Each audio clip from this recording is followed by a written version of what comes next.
സുഹൃത്തുക്കളെ, സെപ്റ്റംബർ 10 ലോക ആത്മഹത്യാ പ്രതിരോധ ദിനമാണ്. അത് 2003 മുതൽ എല്ലാ വർഷവും ഇങ്ങനെ ആചരിച്ചു വരികയാണ്.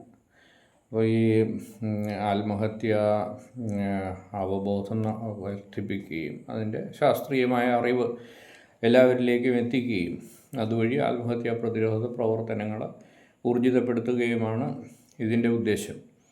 ഇപ്പം നമ്മൾ നോക്കുമ്പോൾ ഈ മരണം എന്ന് പറയുന്നത് എപ്പോഴും മനുഷ്യനെ അത്ഭുതവും ഭയവും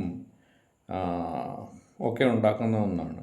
അതുപോലെ ഈ മരണം എന്ന് പറയുന്നത് ജീവിച്ചിരിക്കുന്ന ഒരാളിന് മരണം എന്ന് പറയുന്നത് പൂർണ്ണമായിട്ടും മനസ്സിലാക്കാൻ സാധിക്കത്തില്ല. എന്താണെന്ന് ചോദിച്ചാൽ മരിച്ച ഒരാളും തിരിച്ചു വന്ന് എന്താണ് മരണമെന്ന് നമ്മളോട് പറയുകയില്ല. ജീവിച്ചിരിക്കുന്ന ഒരു വ്യക്തിക്കും മരണം എന്ന് പറഞ്ഞാൽ അനുഭവിക്കാൻ പറ്റില്ല. കാര്യം മരിച്ചു കഴിഞ്ഞാൽ തിരിച്ചു വന്ന് വരിക എന്ന് പറയുന്നത് സാധ്യമല്ല. അപ്പോൾ ഈ മരണം എന്ന് പറയുന്നത് എന്താണ് എന്ന് ജീവിച്ചിരിക്കുന്ന ഒരാളിന് ഒരു കാരണവശാലും അറിയാൻ സാധിക്കുകയില്ല. എന്ന് തന്നെയല്ല, സ്വതവേ എല്ലാ ജീവികളുടെയും ഓരോ മനുഷ്യൻ്റെയും ചിന്ത ജീവിക്കണമെന്നുള്ളതാണ്. അപ്പോൾ മരണത്തെ ഭയത്തോടു കൂടിയും ജീവിക്കണമെന്ന ആ തൃഷ്ണ മനുഷ്യന് നിലനിൽക്കുകയും ചെയ്യുകയാണ്. അപ്പോൾ ഇങ്ങനെ ഇരിക്കുമ്പോൾ ഒരാൾ സ്വയം ഈ ജീവിതം അവസാനിപ്പിക്കുന്നു. അപ്പം ഈ അസമയത്തുള്ള അനുചിതമായ അകാലത്തിലുള്ള സ്വയം വരുത്തി വെച്ചതായിട്ടുള്ള ഒരു മരണം സാധാരണ മരണത്തെ അപേക്ഷിച്ച് കൂടുതൽ ആകാംക്ഷയും ഭയവും ഉണ്ടാകും. ഈ മരണമാണ് മനുഷ്യനെ യഥാർത്ഥത്തിൽ ജീവിതത്തെക്കുറിച്ച് ചിന്തിക്കാൻ പ്രേരിപ്പിക്കുന്നത്.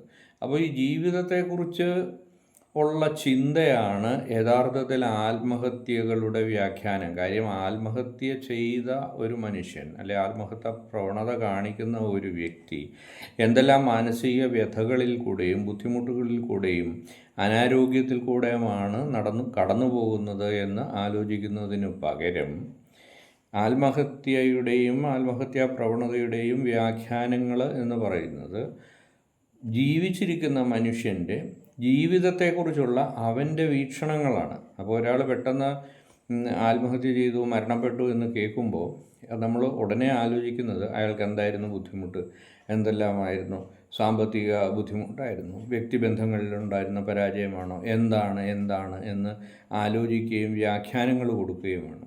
അപ്പോൾ ഈ വ്യാഖ്യാനങ്ങളിൽ നിന്ന് മാറിക്കൊണ്ട് ആ വ്യക്തിയുടെ മനസ്സിലും മാനസികാരോഗ്യത്തിലും എന്തെല്ലാം ബുദ്ധിമുട്ടുകളാണ് ഉണ്ടായിരുന്നത് എന്ന് അന്വേഷിക്കുന്നതിലേക്ക് ആത്മഹത്യാ ചിന്തകൾ നമുക്ക് വഴിതിരിച്ചു വിട്ടാൽ മാത്രമേ നമുക്ക് ആത്മഹത്യാ പ്രവണതകളിൽ ഇനിയും മുമ്പോട്ട് പോകാൻ വേണ്ടിയിട്ട് സാധിക്കുകയുള്ളൂ.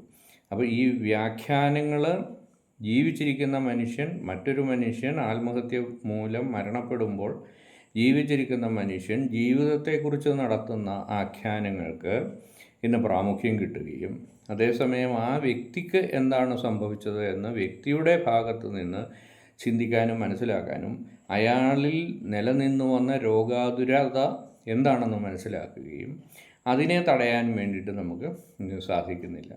അതുപോലെ നമ്മളെപ്പോഴും അവനവനുണ്ടാകുന്ന ബുദ്ധിമുട്ടുകൾ വിഷമങ്ങൾ നമ്മൾ തുറന്ന് സംസാരിക്കേണ്ടതായിട്ടുണ്ട്.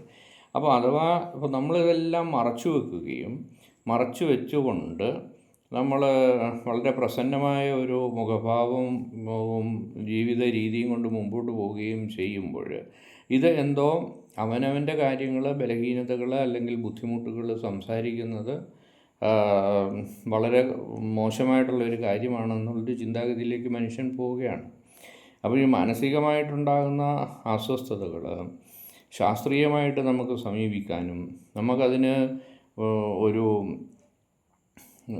ഒരു പോസിറ്റീവ് മെൻ്റൽ ഹെൽത്ത് അതിന് വേണ്ടിയിട്ട് നമുക്ക് സഹായിക്കാനും നമുക്ക് സാധിക്കും. നമ്മളുടെ അറിവ് വഴി നമുക്ക് എല്ലാവരെയും ആ ഒരു വഴിയിലേക്ക് തുറന്ന് സംസാരിക്കാനും പരസ്പരം നമ്മളുടെ ജീവിത വ്യാഖ്യാനങ്ങളല്ല മറ്റൊരുവൻ്റെ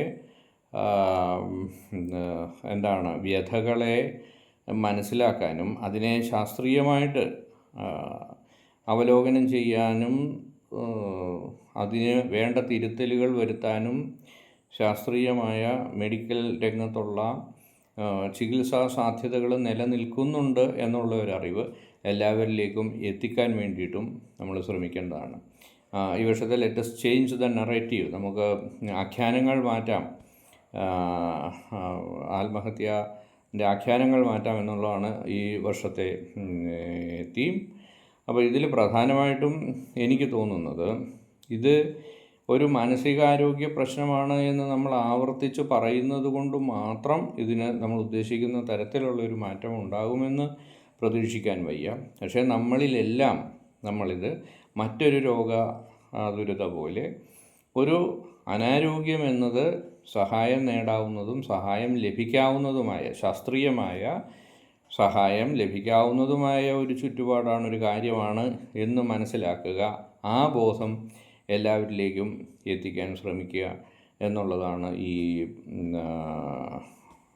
ലോക ആത്മഹത്യാ പ്രതിരോധ ദിനത്തിൽ നമുക്ക് ചെയ്യാൻ സാധിക്കുന്നത് എന്ന് എനിക്ക് തോന്നുന്നു.